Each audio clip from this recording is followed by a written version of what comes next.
রোহিঙ্গা সংকট দীর্ঘস্থায়ী হবে না বললেন পররাষ্ট্রমন্ত্রী, সমঝোতার মাধ্যমেই প্রত্যাবাসন। এনআইডি জালিয়াতি মামলায় ইসির কর্মচারী জয়নাল ৩ দিন, বাকি দুজন একদিনের রিমান্ডে। বাঘাইছড়িতে দুর্বৃত্তদের গুলিতে জেএসএস-এমএন লার্মা গ্রুপের 2 কর্মী নিহত।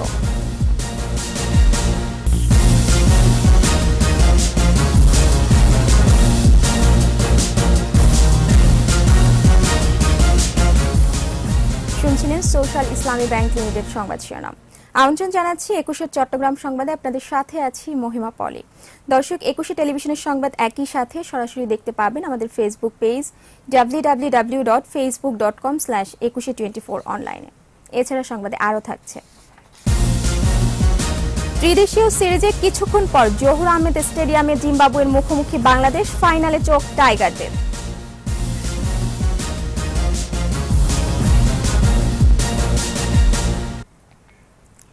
রোহিঙ্গা বাংলাদেশের জন্য সংকট হলেও তা বেশিদিন স্থায়ী হবে না বলে মন্তব্য করেছেন পররাষ্ট্রমন্ত্রী একে আব্দুল মোমেন।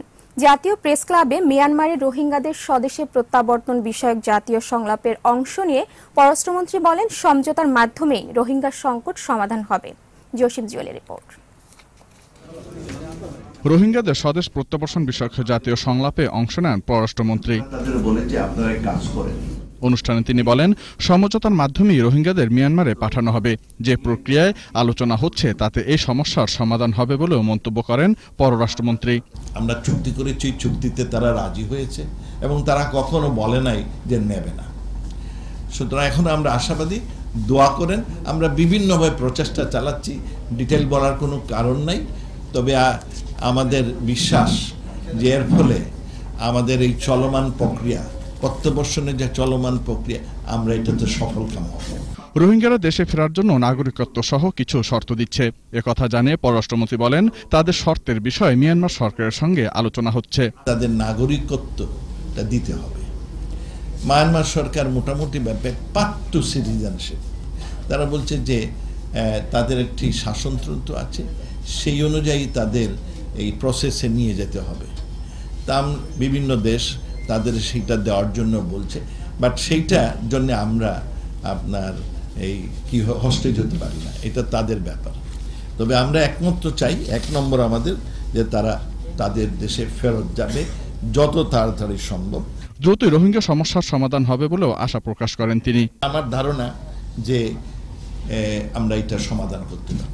জসিম জুয়েল, ২১ টেলিভিশন, ঢাকা। চট্টগ্রামের রোহিঙ্গাদের ভোটার তালিকায় অন্তর্ভুক্তি ও ল্যাপটপ গায়েবের ঘটনায় গ্রেফতার নির্বাচন কমিশনের কর্মচারী জয়নালকে 3 দিন ও অপর 2 জনকে 1 দিন করে রিমান্ড নেওয়া হয়েছে। মহানগর হাকিম মেহনাজ রহমানের আদালতে আসামিদের হাজির করে রিমান্ড আবেদনের শুনানির পর এ আদেশ দেওয়া হয়। রোহিঙ্গাদের জাতীয় পরিচয়পত্র পাইয়ে দেওয়ার ঘটনায় জড়িত থাকার অভিযোগে সোমবার চট্টগ্রাম নির্বাচন অফিসের সহায়ক জয়নাল আবেদিন, সীমা দাস ও গাড়ি চালক বিজয় দাসকে গ্রেফতার করা হয়। সিএমপি কমিশনারের নির্দেশে মামলাটি কাউন্টার টেরোরিজম ইউনিটের কাছে হস্তান্তর করা হয়।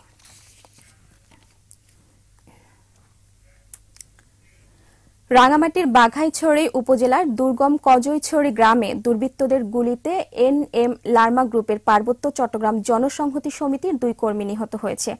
পুলিশ ও স্থানীয়রা জানান, বাঘাইছড়ি উপজেলার কজইছড়ি গ্রামে এমএন লার্মা গ্রুপের পার্বত্য চট্টগ্রাম জনসংহতি সমিতির 2 কর্মী রিপেন চাকমা ও বর্ষণ চাকমা অবস্থান করছিলেন।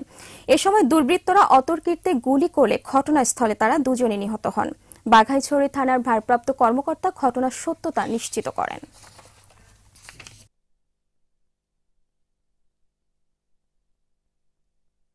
খবরটা পেয়েছি সকালে, 2 জন লোক মারা গেছে। এটা তাদের একটা সূত্র থেকে আমরা মোটামুটি নিশ্চিত হয়েছি যে ঘটনাটা সঠিক, এটা ঘটেছে। সব দুর্নীতির সাথে সরকার দলীয় লোকজন জড়িত থাকলেও তাদের ধরা হচ্ছে না বলে অভিযোগ করেছেন এলডিপি সভাপতি অবসরপ্রাপ্ত কর্নেল ডক্টর অলি আহমদ। দুপুরে চট্টগ্রাম প্রেস ক্লাবের বঙ্গবন্ধু হলে কোতোয়ালি থানা এলডিপির ত্রিবার্ষিক সম্মেলনে তিনি এ অভিযোগ করেন। অলি আহমদ বলেন, সমাজের রন্ধ্রে রন্ধ্রে দুর্নীতি ছড়িয়ে পড়েছে। প্রতি বছর শেয়ার বাজার থেকে কোটি কোটি টাকা বিদেশে পাচার হচ্ছে। এ সময় অবিলম্বে জাহাঙ্গীরনগর বিশ্ববিদ্যালয়ে দুর্নীতির সাথে জড়িত ছাত্রলীগ নেতা ও ভিসিকে গ্রেফতারেরও দাবি জানান এলডিপির সভাপতি। ছাত্রলীগের যারা জাহাঙ্গীরনগর বিশ্ববিদ্যালয় চুরির সাথে জড়িত, দুর্নীতির সাথে জড়িত এবং জাহাঙ্গীরনগর বিশ্ববিদ্যালয়ের উপাচার্য, তারা সবাইকে যেন অনতিবিলম্বে গ্রেফতার করা হয়।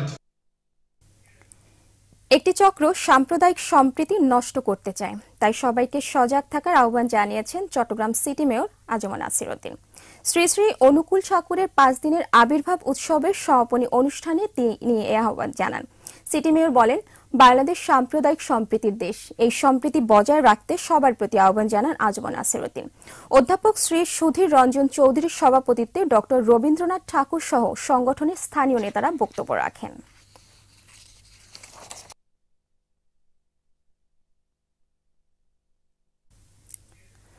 বান্দরবানের আলীকদম উপজেলার ইসলামিয়া দাখিল মাদ্রাসায় জ্ঞান হারিয়ে হাসপাতালে ভর্তি হয়েছে 7 শিক্ষার্থী।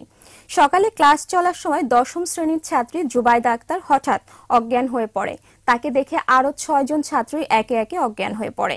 পরে শিক্ষকরা তাদেরকে উপজেলা স্বাস্থ্য কমপ্লেক্সে ভর্তি করেন। আলীকদম উপজেলা স্বাস্থ্য কমপ্লেক্সের medical officer doctor Shahidur Rahman জানান, এটি ম্যাস হিস্টেরিয়াত রোগ হতে পারে। মানসিক ও আবহাওয়া পরিবর্তনের কারণে এ ধরনের রোগ হতে পারে।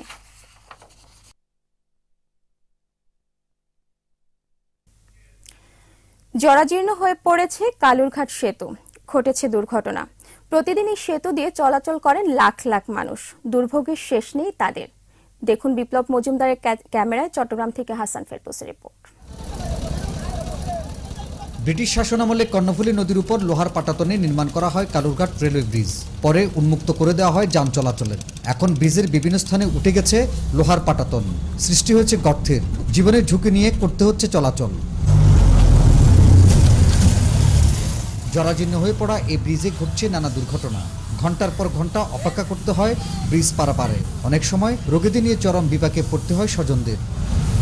একটা ট্রেন গেলে পুরো ব্রিজটা কাঁপে, তো এই অবস্থা, এই ঝুঁকির মধ্যে যে আমরা চলাফেরা করতেছি। ব্রিজের অবস্থা মানে গাছ বেশি, ভাঙ্গাচোরা বেশি, আড়িন্ন ফারির, তারপরে গাড়ি ঘোড়ার জাম বেশি, গাড়ি নফাই। ব্রিজটা বেশি সমস্যা হয়ে আর জনগণের এই গাড়ির লেনদেন দিলে ঘন্টা 2 ঘন্টা খারে দাম হারাতে এগুলো রুগী পথের মাঝে মারা যায়, এই শুধু ব্রিজের কারণ। দক্ষিণ চট্টগ্রাম ও বোয়ালখালীর সাথে চট্টগ্রাম মহানগরীর সংযোগ সৃষ্টিকারী ব্রিজটি এখন জরাজীর্ণ হয়ে পড়ায় একই স্থানে নতুন সেতু নির্মাণ এখন এই অঞ্চলের জনদাবি। শহরমুখী থেকে যখন নাকি আমরা যাই, অফিস আদালত সবসময় সঠিকভাবে পাই না। আজীবন আমরা মৃত্যুর পরে এই সেতু দেখবো না মনে হয়। যত সম্ভব তাড়াতাড়ি ব্রিজটা যদি হয় তাহলে মানুষের জন্য ভালো হয়। দুর্ভোগ লাঘবে কর্ণফুলী নদীতে নতুন ব্রিজ নির্মাণে প্রধানমন্ত্রীর হস্তক্ষেপ চান স্থানীয় বাসিন্দারা। 1914 সালে সৈন্য পরিবহনের জন্য ব্রিটিশরা কর্ণফুলী নদীর উপর এই ব্রিজটি নির্মাণ করেছিল। কালের পরিক্রমায় এই ব্রিজটি এখন জরাজীর্ণ ব্রিজে পরিণত হয়েছে। প্রতিদিন এই ব্রিজ দিয়ে চলাচল করছেন লাখ লাখ মানুষ। এইসব মানুষের দুর্ভোগের কোনো শেষ নাই, আর এই দুর্ভোগ নিরসনে দ্রুত পদক্ষেপ চেয়েছেন স্থানীয় লোকজন। হাসান ফেরদৌস, 21 টেলিভিশন, চট্টগ্রাম। ত্রিদেশীয় টি-20 সিরিজ প্রসঙ্গ।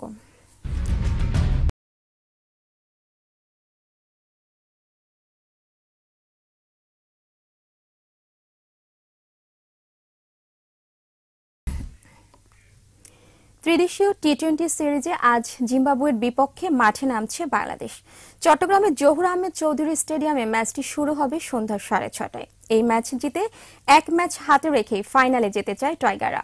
অন্যদিকে আগের ম্যাচের ভুল থেকে শিক্ষা নিয়ে ঘুরে দাঁড়াতে চায় জিম্বাবুয়ে। দেখুন আবু হুরায়রা তামিমের রিপোর্ট। জিম্বাবুয়ের বিপক্ষে প্রত্যাশিত জয় দিয়ে টুর্নামেন্ট শুরু করে বাংলাদেশ। যদিও ম্যাচটি হারতে বসেছিল টাইগাররা। আফিফ হোসেনের অসাধারণ ইনিংসে দুর্দান্ত জয় তুলে নেয় স্বাগতিকরা। কিন্তু পরের ম্যাচে আফগানিস্তানের কাছে হেরে চাপে আছে বাংলাদেশ। ফাইনালে যেতে জয়ের বিকল্প নেই। হারলে নানা সমীকরণের সামনে দাঁড়াতে হবে সাকিবদের। এদিকে টানা 2 ম্যাচ হেরে কোণঠাসা জিম্বাবুয়ে। টুর্নামেন্টে টিকে থাকতে জয়ের বিকল্প নেই মাসাকাদজাদের। জিম্বাবুয়ের ছোটখাটো ভুলের জন্যই ম্যাচ হাতছাড়া হচ্ছে বলে মনে করেন ব্যাটিং অলরাউন্ডার সন উইলিয়ামসন। চট্টগ্রামে আগের ভুল করতে চায় না জিম্বাবুয়ে। র্যাঙ্কিং, পারফরম্যান্স সব দিক দিয়ে এগিয়ে টাইগাররা। সর্বোপরি নিজেদের হোম কন্ডিশন ও পরিচিত উইকেটকে কাজে লাগিয়ে জিততে চায় বাংলাদেশ। আবু হুরায়রা তামিম, 21 টেলিভিশন। ফুটবল। খাগড়াছড়িতে বঙ্গবন্ধু ও বঙ্গমাতা জাতীয় গোল্ড কাপ জেলা পর্যায়ে ফুটবল টুর্নামেন্টের উদ্বোধন করা হয়েছে। খাগড়াছড়িতে জেলা প্রশাসন ও জেলা ক্রীড়া সংস্থার যৌথ আয়োজনে খাগড়াছড়ি জেলা স্টেডিয়ামে টুর্নামেন্টের উদ্বোধন করা হয়। সকালে খেলার উদ্বোধন করেন জেলা প্রশাসক প্রতাপ চন্দ্র বিশ্বাস। বিশেষ অতিথি ছিলেন পুলিশ সুপার আহমারুজ্জামান, সদর উপজেলা চেয়ারম্যান মোহাম্মদ শানে আলম। জেলা পর্যায়ে খেলায় 9টি উপজেলা এবং একটি পৌরসভা থেকে 10টি দল খেলায় অংশ নেয়। আজকে প্রথম রাউন্ডে খাগড়াছড়ি সদর বালক দল বনাম মানিকছড়ি উপজেলা বালক দল খেলায় অংশ নেয়।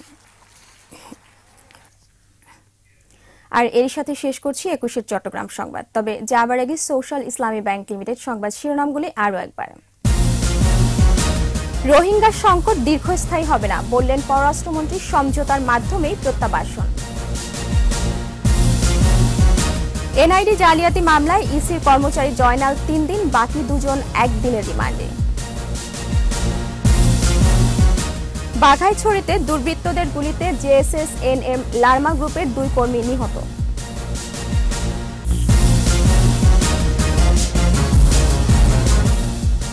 সর্বশেষ খবর জানতে ডায়াল করুন 2021 নম্বরে আর ভিজিট করুন 21tv.com এই ওয়েবসাইটে। এছাড়া ফেসবুকে লগ ইন করতে পারেন facebook.com/2124 অনলাইনে। এতক্ষণ সাথে থাকার জন্য ধন্যবাদ। পরের সংবাদ সন্ধ্যা 7টায় দেখার আমন্ত্রণ রইল। 21 সাথে থাকুন।